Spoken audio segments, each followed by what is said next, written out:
presidential nominees, and now the court is now giving a ruling. But then you're not able to catch up with them at Electoral Commission. What is your plan B?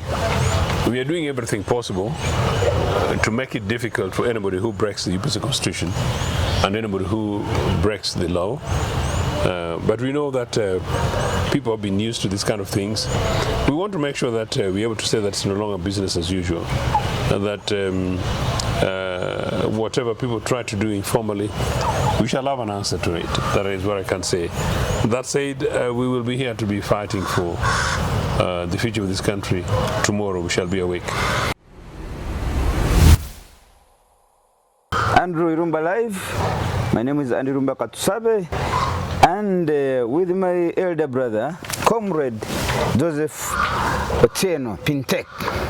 Okay, now, this morning I want us to talk about the happenings in UPC. You'll give us a brief how far you've gone with your internal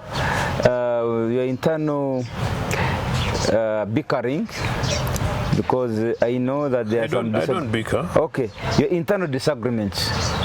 Internal disagreements at UPC, we will talk about it, how far you've gone with your case in court, and then we also look at the internal contradictions in National Unity Platform, and also we also look at the controversial youth elections in NRM.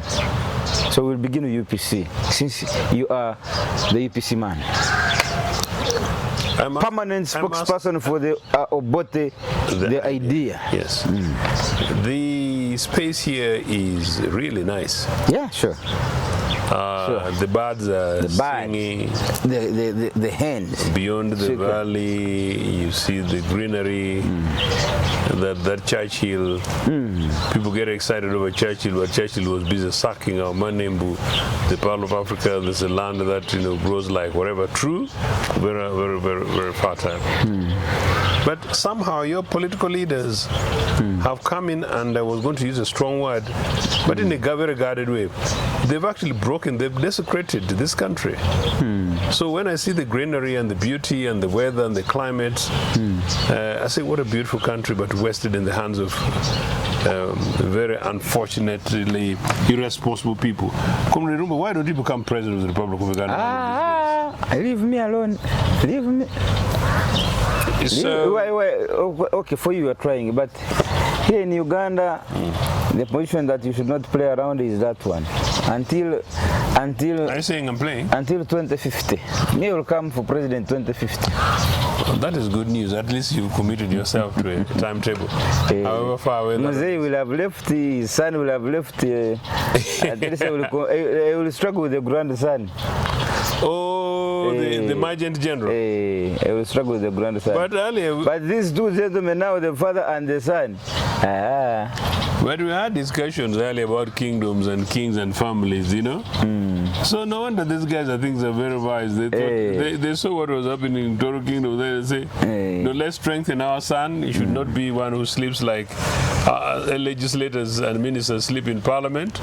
Let's not play. Let's put a backup spare generator in our grandson. So and he has created a very huge basement. So why am I saying 2050? Because this guy has ruled for 40 years. Yeah. 2050, lest you forget, that is in hardly 20 years. So who told you that this man's son is going to rule for only 14 years? The calculation shows so.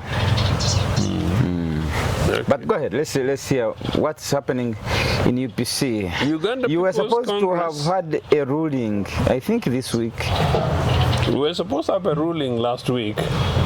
I was very frustrated on the 8th of September. Very frustrated.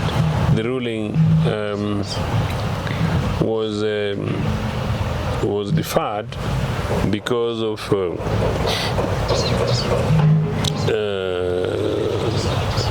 time wasting and conflicting conversations by different lawyers on the strategy. The judge was generally very clear. She had cleared her desk and she had committed herself to focusing on the delivery on the matter, which she calls MC 89 of 2021, miscellaneous clause 89, which is my original matter, in which I seek for a declaration that I was elected leader of the party. One, and number two, declaration that issues a permanent injunction against Jim McKenna. So that's been ongoing for a long time. But because of these debates and the amount of time we spent in court, Lady Justice Kavuma deferred this matter to 16th for a ruling. Yesterday, two things happened in court. One, the judge had very clearly stated, we were all in court the other day, that he should be issuing a ruling at 12 on the 16th. But at 9 a.m., the lawyer for one of the parties stand up in court and claimed that he thought the ruling was for 9 o'clock, and because no other parties were there, so he should be going away, and asked the clerk to the judge that the next open date, which I think was 1st of October, is when this thing should happen. You clearly know that these guys are trying to buy time to allow themselves maybe get nominated on technicality, or the longer they go and in the sweet seat, like Binay says, the better for them. But also at 12 o'clock, when we turned up in court, we found a new development, and that is that the judge had been assigned new duties for this week in family division. We were disappointed by it, and also concerned that a head of a division to be assigned a job at another division, which is not of urgent matter, whatever it is, it's urgent, all matters urgent. But unless criminal matter, it should not have superseded the urgency of our matter. Consider, one, it's a political matter. Two, it has been around for the last 5 years.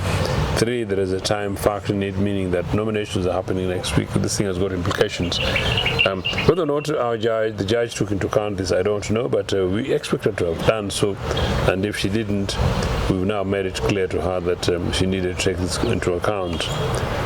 So we sought audience with the registrar, who asked us to put it in writing. So we written to the registrar and explaining the urgency of the matter, the import of the matter, and the registrar has committed himself to notifying the judge.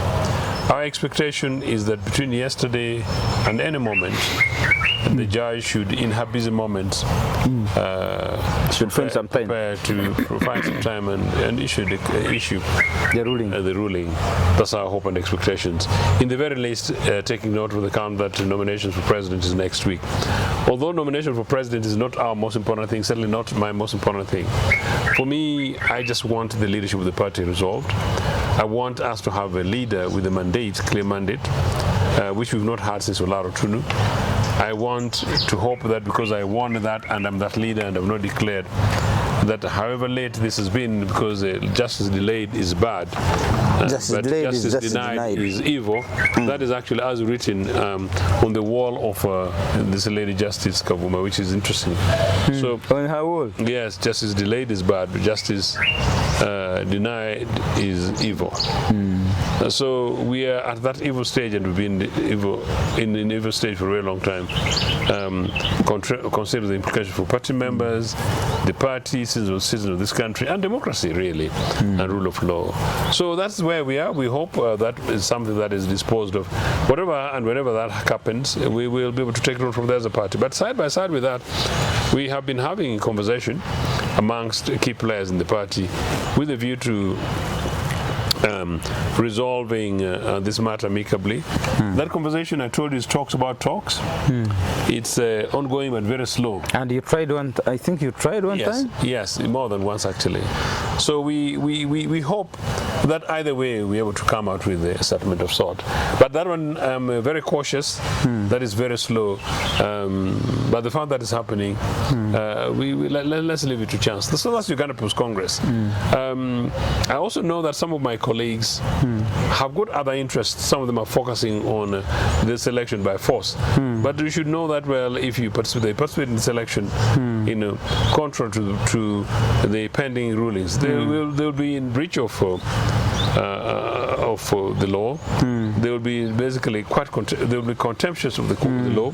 But also that in the event, should the Electoral Commission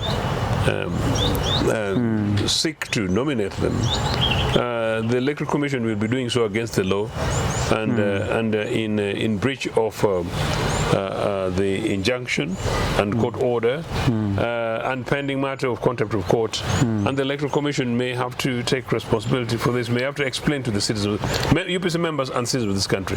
Finally, that's Uganda People's Congress. I've been saying that whatever happens, UPC members need to calm down, rally around so that we have consensus, so that we're able to begin to have a conversation with other political parties and players, address the big issues facing Toro, Tororo, Bunyoro, Buganda, Busoga, in the interest of the African peoples, so that we're able to come to this program, not to discuss these internal issues, but for you to explain to us the beauty of this power beast of yours, that I was a witness when the power was being enthroned onto you. This is power. Power. So now, this was given to me by Bishop Maponga. That's correct. As, fantastic stuff. He entrusted me. This is a leadership tool. He entrusted me with the leadership. You mean if I grab it, then I'll overthrown you? You will have overthrown me. This is the government. This is power. This is the speaker's mess. Bishop Maponga bestowed on me a responsibility and leadership. But where are your security guards? Because you risk me grabbing. I know you're not a thief. That's why I'm not scared of you being around it. So now, you're a gentleman. Yes, sir. Let's get serious now. Because we always have to have plan B. You know that these guys could be playing delay tactics. Yeah. That you reach next week when they have already done when the Electoral Commission has already sealed off the presidential nominees, and now the court is now giving a ruling. But then you're not able to catch up with them at Electoral Commission. What is your plan B? We are doing everything possible to make it difficult for anybody who breaks the UPC Constitution and anybody who breaks the law. But we know that people have been used to these kind of things. We want to make sure that we're able to say that it's no longer business as usual, and that whatever people try to do informally, we shall have an answer to it. That is what I can say. That said, we will be here to be fighting for the future of this country. Tomorrow we shall be awake. Jima Kena, I hear, is more close to being nominated at the Electoral Commission, and this is contrary to what you are explaining as in the Constitution of UPC, and also the law of the land. And the law of the land. And you are very far, from the Electoral Commission processes compared to Jima Kena. Okay, I see. You are far compared to Jima Kena. Jima Kena looks to be up and close. I don't do deals, yes. But I wanted your honest opinion. Jima Kena looks to be up and close with the Electoral Commission processes and even the staff inside, how they are working around things. Compared to Mr. Ochieno here, you seem to be a bit far from that reality. How are you? I should not be near or far. The Electoral Commission is a public organization mandated by the law to organize free and fair elections in conformity with the law. The Electoral Commission's chairman, once upon a time, in a public event in which I was there as a keynote speaker, represented by the chief spokesperson of the Electoral Commission, said that for them they don't break the law. So if they don't break the law, there's no way in which they should go contrary to a court ruling. That in itself would be contemptuous of court, and has got legal implications. Personally, to the chairman of the commission, if he so chooses to go, in fact, the chairman, with or without orders from above, is personally and liably responsible. But he's a guy. Simon is a good guy. I've met him. The good thing is that he's a justice. He knows the law. So I'm confident that he will not do. He will not be dragged into personal interests or deals and whatever it is. I'm very confident at this time that will not happen. But whatever happens, for the first time, you have confidence in a government. The citizens in a government structure, in a government parastatal. For the first time. I'm happy to hear that.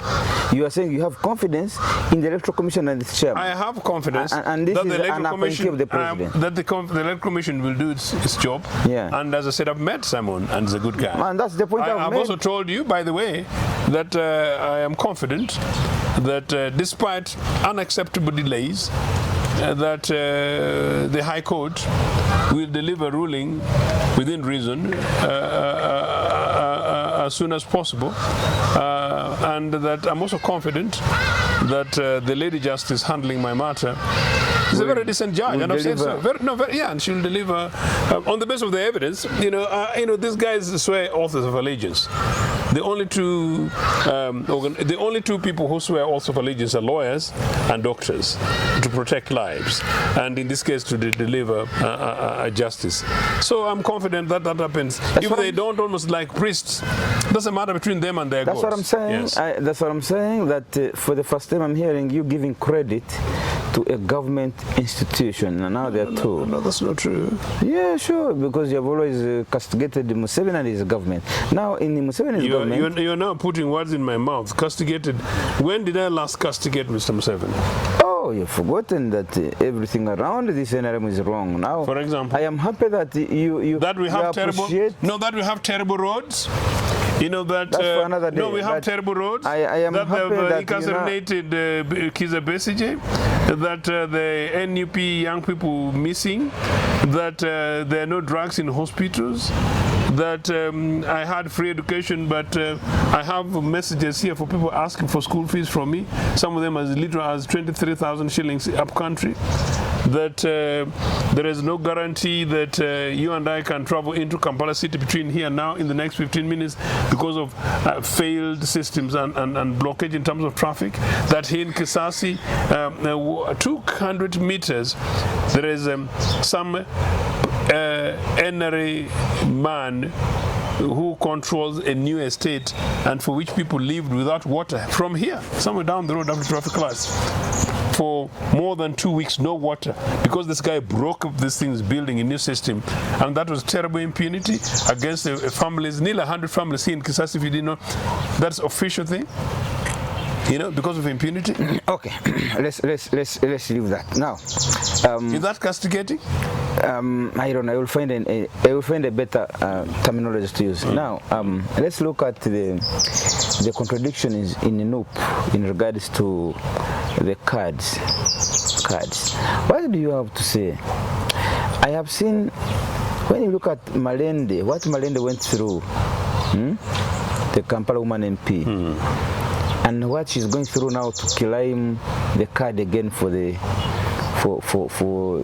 woman MP from her party. Does that give you an impression that her party appreciated her work as a member of parliament, first of all, but also as an advocate for all the abducted members of NUP? Does that show that they appreciated her work? Both one as a political leader, two as an experienced activist, and three as a friend to many of these individuals, but four as a Ugandan nationalist, and especially Ugandan nationalist who has campaigned and continues to campaign to persuade Ugandans that we should go through reorientation to return to political pluralism, and so therefore have a functioning system both within our political parties and across the country. I am pained to see what is going on in these political organizations. But a friend of mine the other day faced on national television with an NRA representative. While he had been rather uncharitable to an opposition political organization, once the NRA person tried to criticize this opposition political party, this guy came in and said, look, you can't blame leaders, say, of NUP, where from their top leader, meaning their president, to the bottom, I think, except one vice president, all of them are children born under this regime. Meaning these people were born, started school, started learning how to debate and go socially, go political processes, all under NRA. Meaning, to expect them to behave better than NRA is very difficult. You can't expect them to behave better than NRA, yet they grew up under NRA. Yeah. So my concern is that when Ugandans came up with people power idea, many Ugandans were persuaded that we use that as a basis on which to create national awareness, maybe leadership emerge across the political divide. But of course, you know, this thing quickly went in and a few individuals went in and saw this as political opportunities for themselves, and so therefore parties like NUP emerged.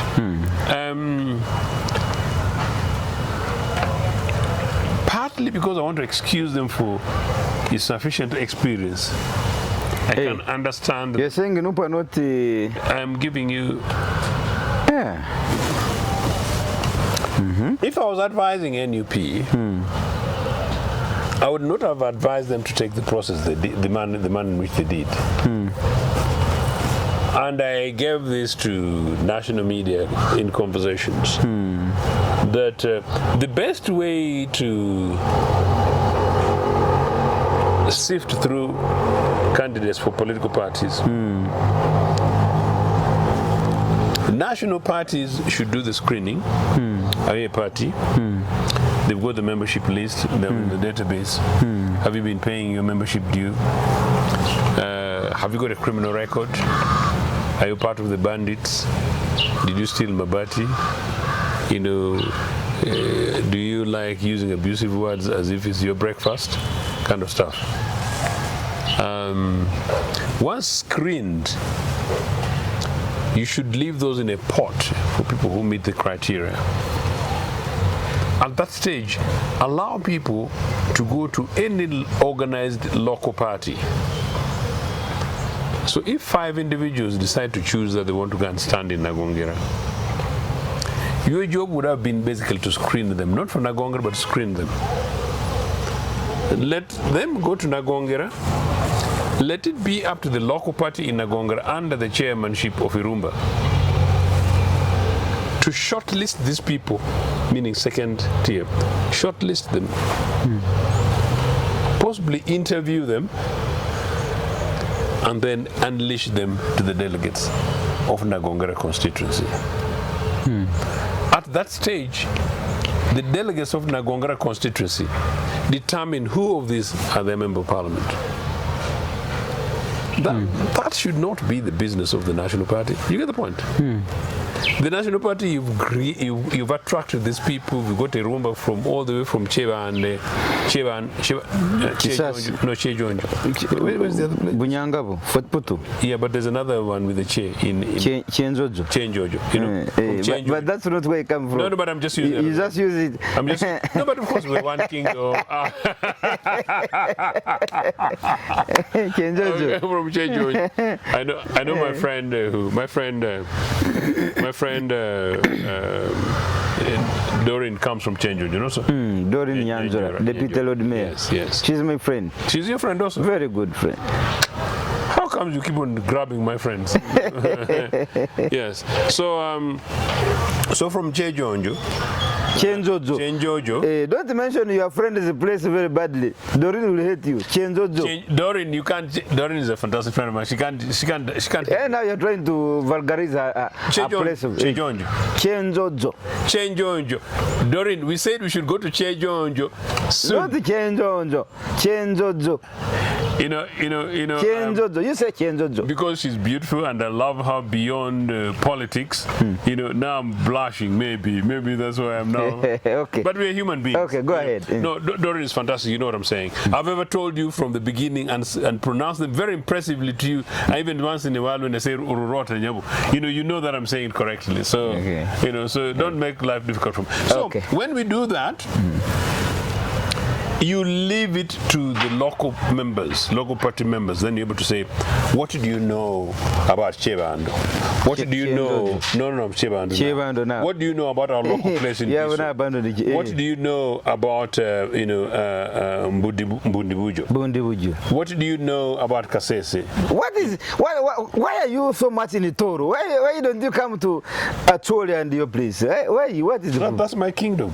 You want to dump me? You guys, I know the Bachwezi have got big influence on you guys. Don't dump us. By the way, Lubu Abito Kingdom of Bunyoro and Toro are Lubu Abito. They're not Bachwezi. In fact, it is rumored that certain people say that our power, Lubu Abito power,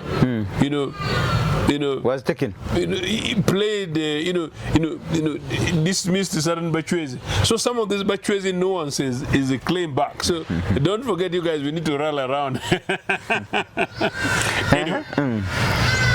So if you do that,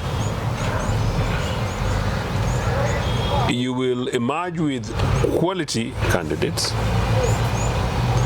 It is going to be much more democratic. In the event that Irumba is not elected as the candidate to represent that particular party in Nagongera, the party headquarters has done its job. It is we, the people of Nagongera, who've decided that in the list of 3, we picked Nyanjura instead of Irumba for reasons A, B, C, D. And Irumba knows the party headquarters is not involved.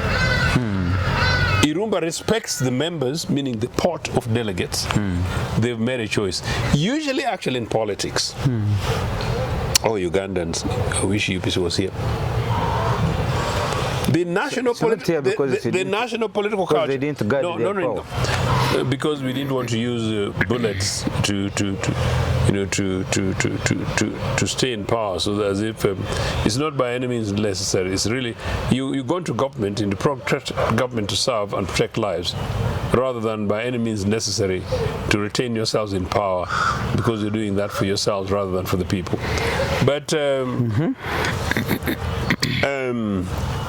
in normal democracies, if you lose elections and you sulk, and citizens see that you are sulking and yet you've lost elections, you will not grow politically.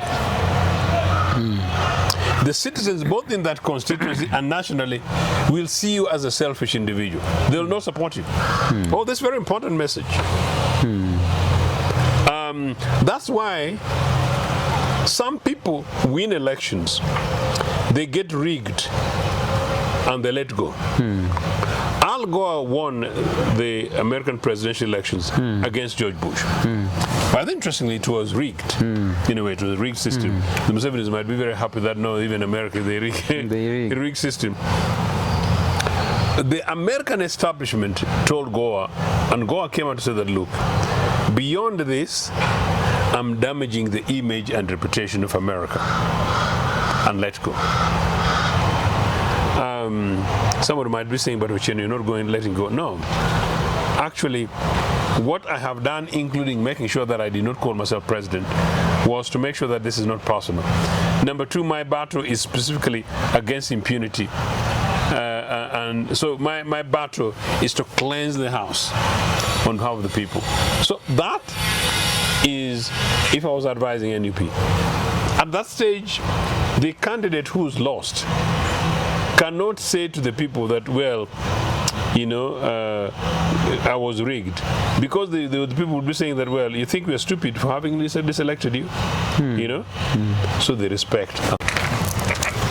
So if you conclude on that, if you there could are conclude on that people point. like Nyeko, yeah, the member this of one of who said, Makindi. yes, he had very decent young man. yeah, he had left and then he has come back. No, but you know, he said that he was asked for money, 150 million shillings. Hey. Oh, That's why I decided he was not going to stand. But if he's come back, that's news to me. Maybe he has come back. Yesterday he was there. Maybe he has been persuaded to come back, partly because of the embarrassment. Maybe the ones who asked for money have left that. It's not really leaving, but I think maybe Chagulanyi had to come and deal with damage control, because that's if that's true. So if you find people, there are people who are using these positions for money. There are people who are using these positions for this program, can say for sex, you know. I'm not saying in NUP, but across political parties, I've heard these things, and you know some of these things. There are people who are using these things for other patronage. There are people who are blackmailing candidates, including in UPC, where somebody says, you know, what position will you give me if you become successful? You know, I've heard some of those blackmail. No, partly that, give but also, and take. including, yeah, somebody says that, well, you know, if I vote for you, you know, and you have become president, shall I become, shall I have a position in your cabinet, government, or will you appoint me as a regional coordinator? This kind of stuff. So those things are happening.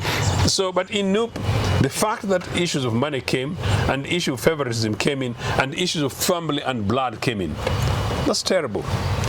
Now, come to NRA. Another shambles. Why are you calling it NRA? I said NRM. You're saying NRA. The same organization. And before you go to NRM, don't leave NUP. I'm still asking you on the same NUP.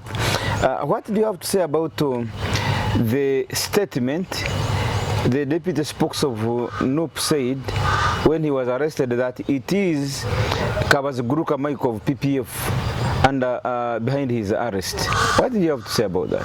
I don't know. I don't know the facts, but all I know is that these organizations are related, unfortunately. Which ones? You know that when NRA took power, NRA used DP as a ground and foundation, and NRA used Uganda, and NRA played a big role in seeking to consolidate Western Uganda, and NRA then ruled as a monolithic organization for 20 years. That means that by the time we managed to force NRA to open up political space, Ugandans, particularly from the Western Uganda, had not only been substantially conflicted, but many of them, including from DP, had found themselves compromised, and so they are being part of NRA. So some of them returning to DP became a very difficult thing. And then when organizations like FDC was founded, people started to play alternatives, better devils. And then, like typical Ugandans, also sometimes they think when you're closer to power, then rush. Some people then rush to FDC because they thought, well, it was the new thing that might now deliver them to State House. People believe Besigye because he was a soldier, you know, only a soldier can manage that nonsense. And then, of course, he knows the system, so he's a better positioned person than anybody come from UPC and DP at the time. People did that, but as I said, that old DP was no longer for the reason that I've given. So people went to FDC.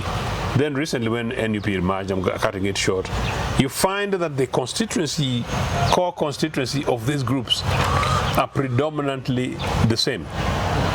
So when you talk about people who have infiltrated which political organization, these are the same people. Some people were formerly in NRA, some people are members, you know, of the same organization. Some people did deals, they fell out politically formed.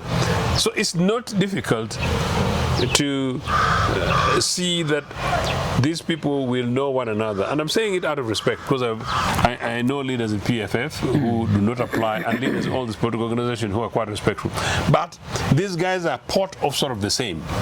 And so it's not difficult for some of these things to happen. But as I said, I do not know in this particular case what the truths are. But maybe some of that's contextual background. But as politics of money plays, then politics of intelligence and infiltration by NRA plays.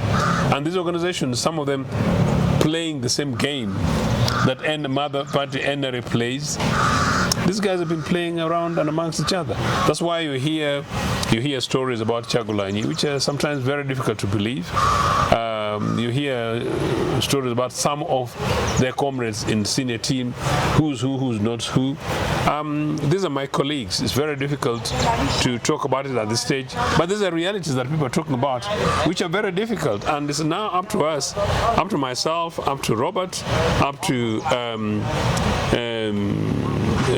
Louis, up to Katana, up to Joel, these top guys, to prove the country, others, up to us to show leadership, and up to us to make sure that we come onto the table with a clean slate. Fair enough. Yeah. Thank you.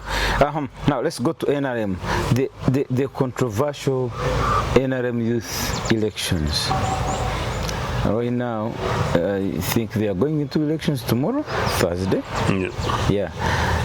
What do you have to say about the entire electoral cycle of NRM? Do you have hope that they will finally deliver a credible election?